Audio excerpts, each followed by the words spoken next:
This week's layout brought inspiration from the light and messages from the shadow. Hello, it's Dawn Michelle from Boho Tarot, and welcome to another tarot journal with me. Today we'll be entering my weekly reading into my tarot journal. So we begin this process with my actual reading, and for this I'm using the Solara Occulto Tarot and the Messages from the Light meditation deck.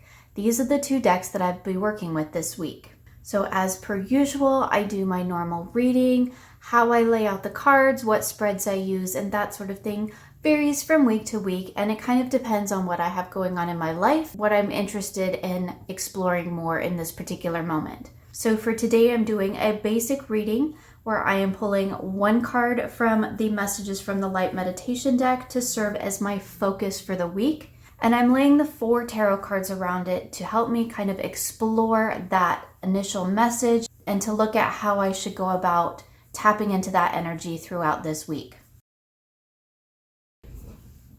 So the first thing that I've done here is I've sort of gathered up my supplies. So I've cut out my reading here that we saw earlier. So I took a picture of my reading.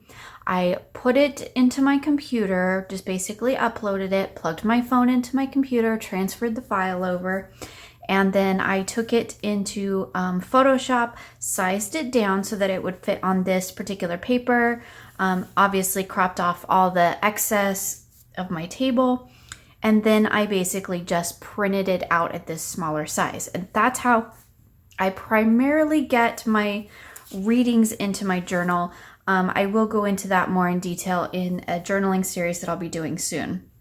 So once I have this, then I tend to look for supplies that kind of match the color scheme of the cards that I'm working with. And that just helps create kind of a cohesive look for my page. So I've grabbed some pens. Of course, I have my Micron for writing. I have my white jelly pen for the black paper, my favorite yellow highlighter, and then some pens that kind of match the colors in the cards. So I have the red and the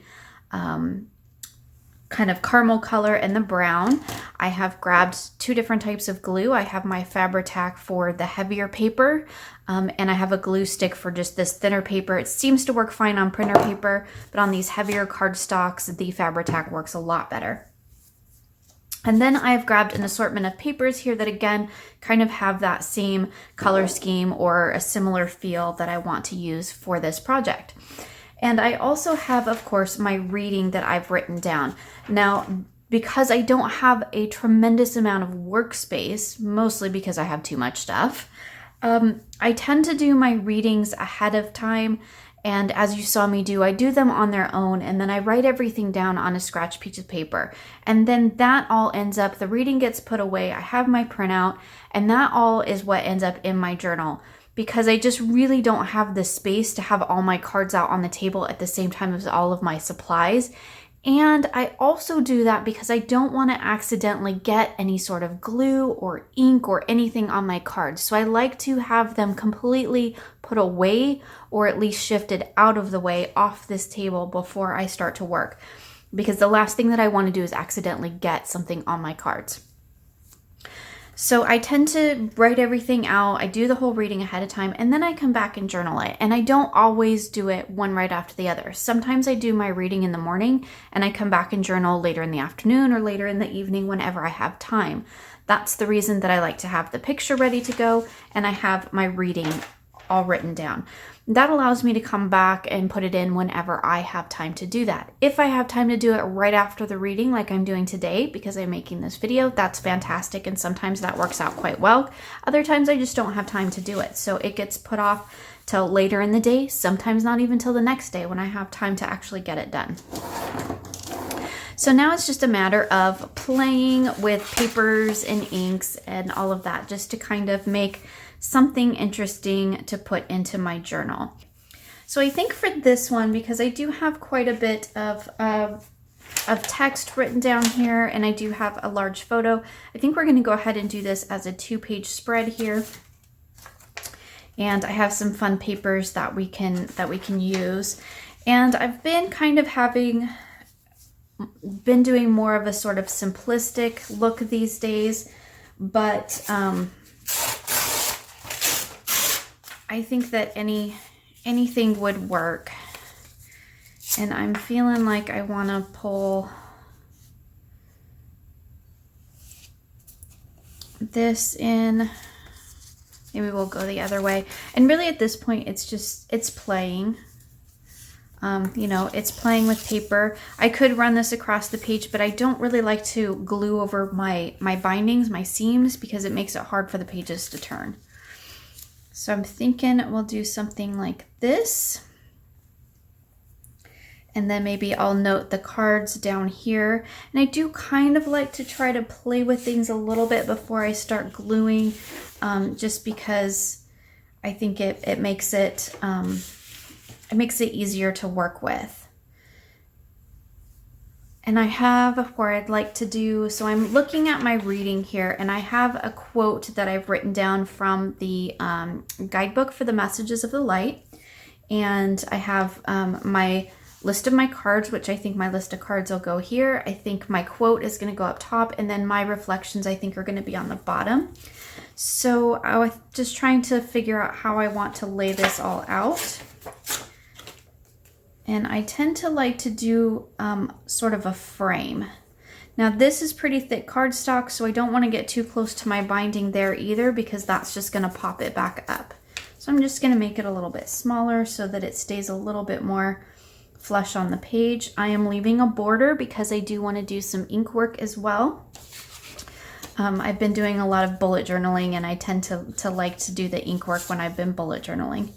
Just seems to happen. So I think that this is enough space to do that quote and my reflections, and then I'm going to do some collaging down here. And that's kind of my plan to start with, and we'll just kind of go from there.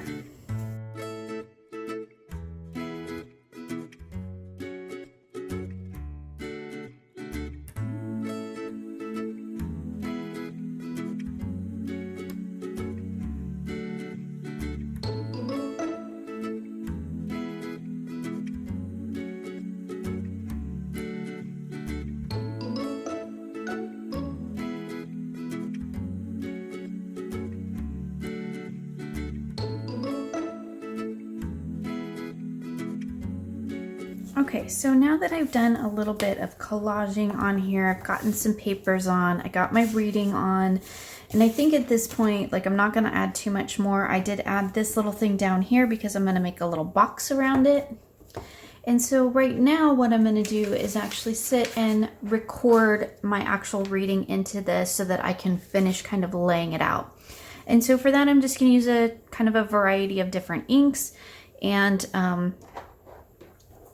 markers and pens to just kind of create a colorful representation of my reading.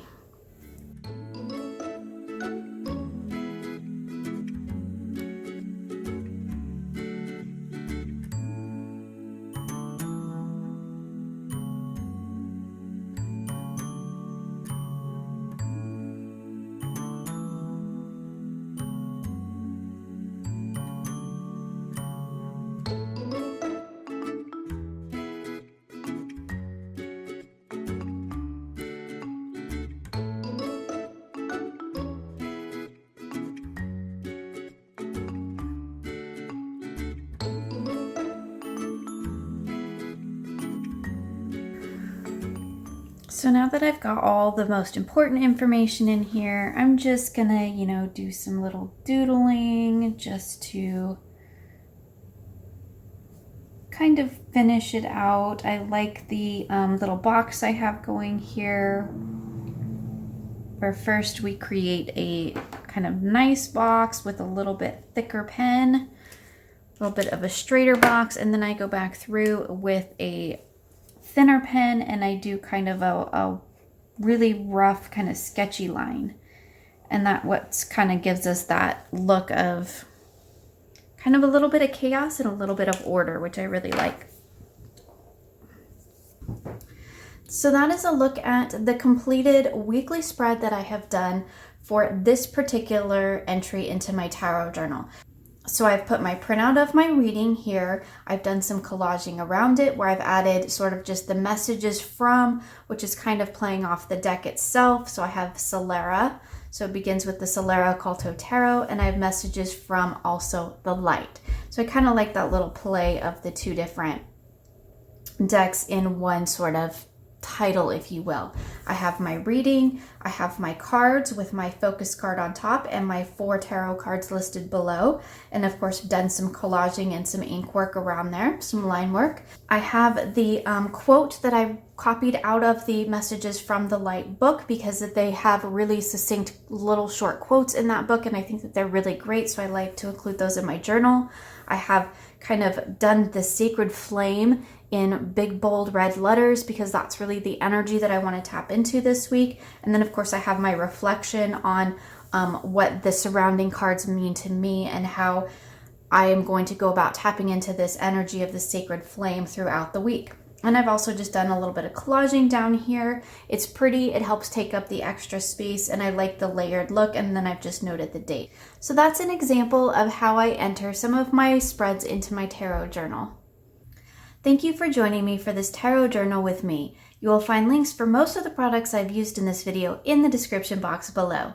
I hope you enjoyed this process and will join me again soon for more creative tarot for an inspired life.